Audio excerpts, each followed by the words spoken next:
안녕하십니까. 사회부장 남사훈입니다. 윤석열 대통령 탄핵소추안이 지난해 말 국회에서 통과되면서 헌법재판소의 탄핵 심판이 본격적으로 시작됐습니다. 최근 8인 체제를 갖춘 헌재는 국회에서 각인한 탄핵소추 사유를 중심으로 탄핵 심리를 진행하고 있습니다.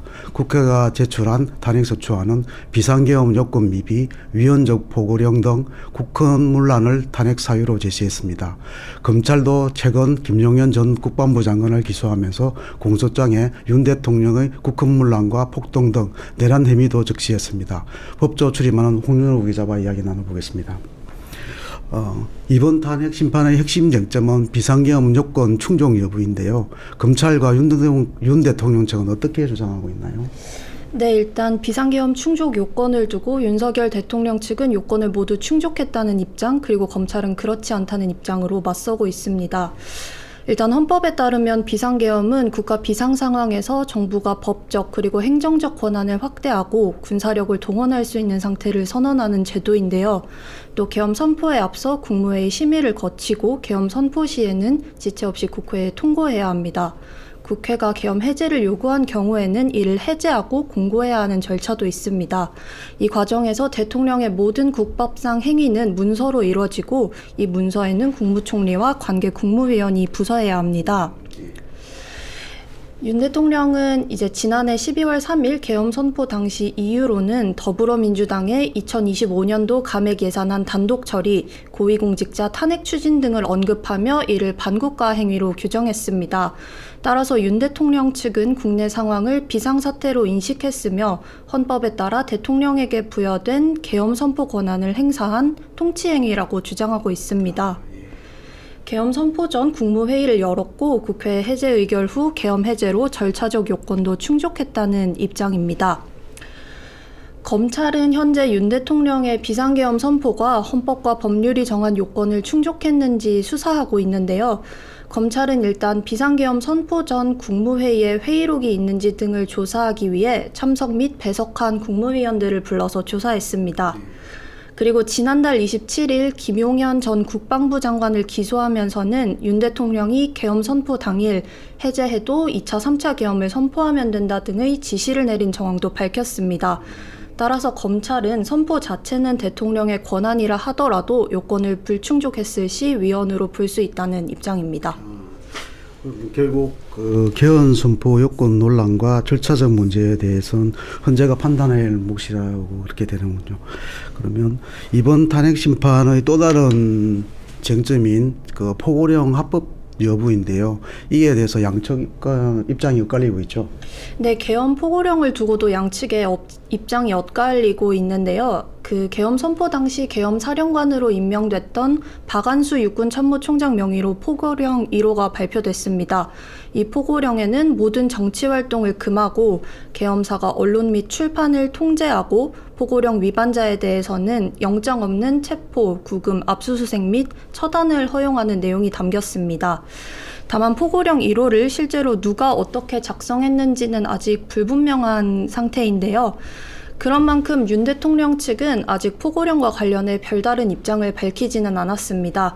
다만 재판에 넘겨진 김용현 전 국방부 장관 측은 포고령을 위반했다는 계엄법 위반 혐의로 이재명 더불어민주당 대표와 같은 단 박주민 의원 그리고 한동훈 전 국민의힘 대표를 고발한 바 있습니다.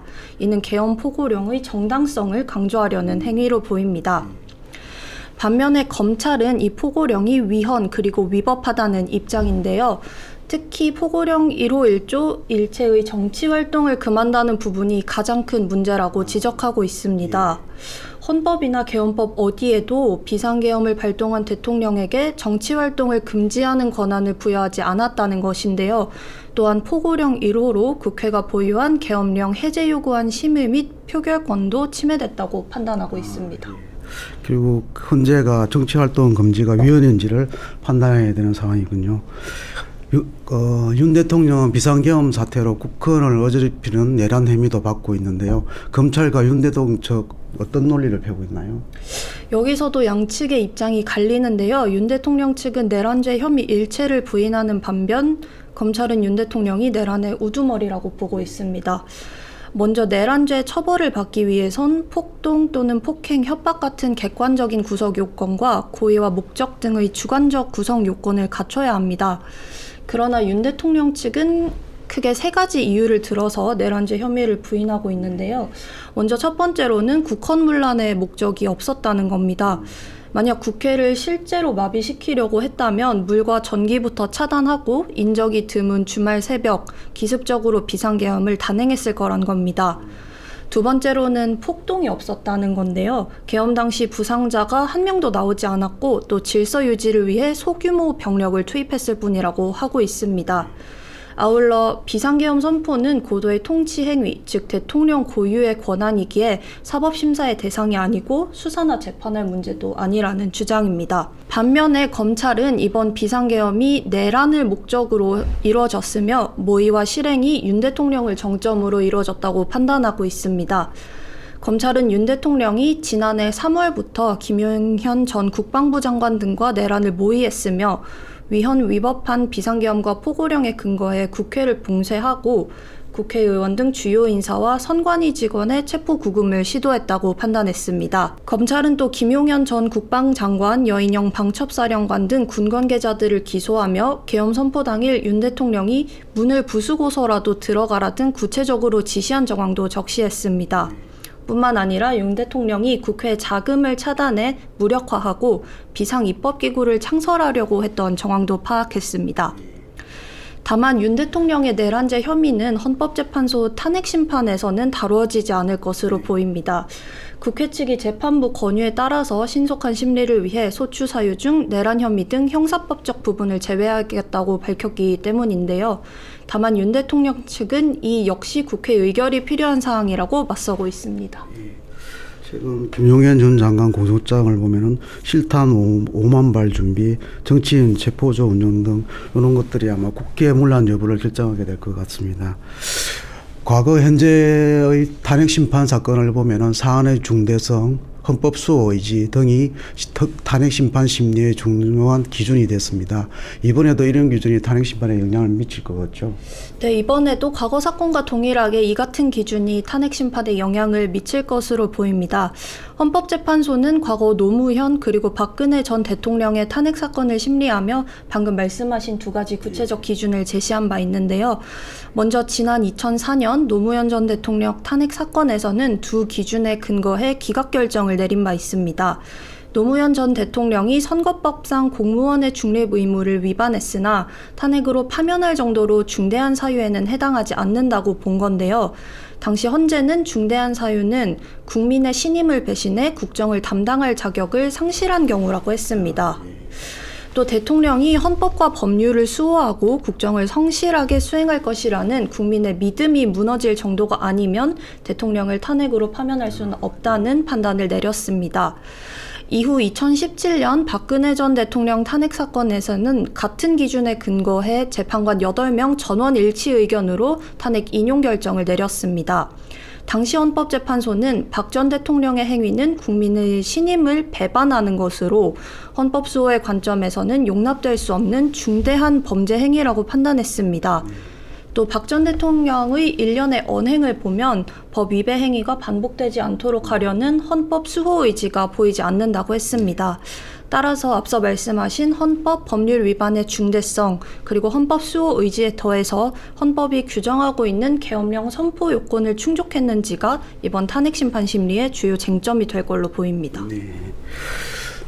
윤 대통령 측은 탄핵 심판이 진행되는 도중 기소돼 형사자재편까지 받게 되면 현재 심판 중단을 요청할 수 있다고 주장하고 있습니다. 헌재가 이를 받아들일 가능성은 낮다는 관측이 나오는데 어떻게 보시나요? 네, 저 역시 헌재가 이를 받아들일 가능성은 낮다고 봅니다. 일단 헌법재판소법 제51조 심판 절차의 정지에 관한 규정을 보면 피청구인에 대한 탄핵 심판 청구와 동일한 사유로 형사소송이 진행 중인 경우 재판부가 심판 절차를 정지할 수 있도록 정하고 있습니다. 그래서 윤 대통령 측에서는 위법한 비상계엄 선포, 국회의장 등 정치인에 대한 불법 체포와 감금 시도 등 내란죄 구성 요건 행위들이 동시에 탄핵 사유가 되는 만큼 앞서 말씀드린 현행 규정을 근거로 헌재에 심판 중단을 요청할 수 있다고 주장하는 건데요. 다만 아직까지 윤 대통령 본인은 기소되기 전인 점, 형사재판의 경우 1심 선고까지 수개월이 걸리는 점, 그리고 국회 측이 재판부 권유에 따라 탄핵소추 사유에서 내란죄를 철회하겠다고 한 점 등을 감안하면 헌재가 심판 절차 정지 없이 신속하게 심리를 마치고 윤 대통령의 파면 여부를 결정할 가능성이 높아 보입니다. 윤 대통령 탄핵 심판 결정은 언제쯤 나올 것으로 보시나요? 아무래도 올 상반기 안에 결정이 될 걸로 보이는데요. 일단 헌재법상 탄핵 심판은 최장 180일까지 심리가 가능합니다. 헌재가 지난해 12월 14일에 탄핵소추 의결서를 접수했으니 올해 6월까지는 결론을 내야 하는 건데요. 다만 앞선 노무현 그리고 박근혜 전 대통령 탄핵 사건의 경우 접수부터 결정까지 100일 이내에 마무리가 됐습니다. 노 전 대통령 탄핵 심판 사건은 기각 선고까지 63일, 그리고 박 전 대통령 탄핵 심판 인용 결정까지는 91일이 걸렸습니다. 또 헌법재판소장 권한대행인 문영배 재판관과 또 이미선 재판관의 임기가 오는 4월 18일까지라 헌재가 이전에는 탄핵 여부를 결정할 것이라는 관측이 우세합니다. 또 헌재는 지난해 12월 31일 최상목 권한대행이 조한창 그리고 정계선 두 신임 재판관을 임명하며 8인 체제가 되었는데요. 8인 체제가 된 만큼 심리에도 좀 속도가 붙을 전망입니다.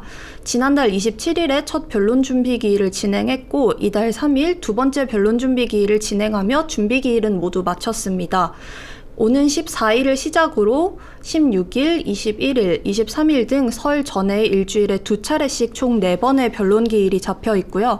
설 연휴가 끝난 뒤인 2월 4일에 5번째 변론 기일이 열릴 예정입니다. 국회 측은 신속한 심리를 요구하고 있으나 윤 대통령 측은 헌재법에서 규정한 180일을 꽉 채워야 한다고 주장하고 있습니다.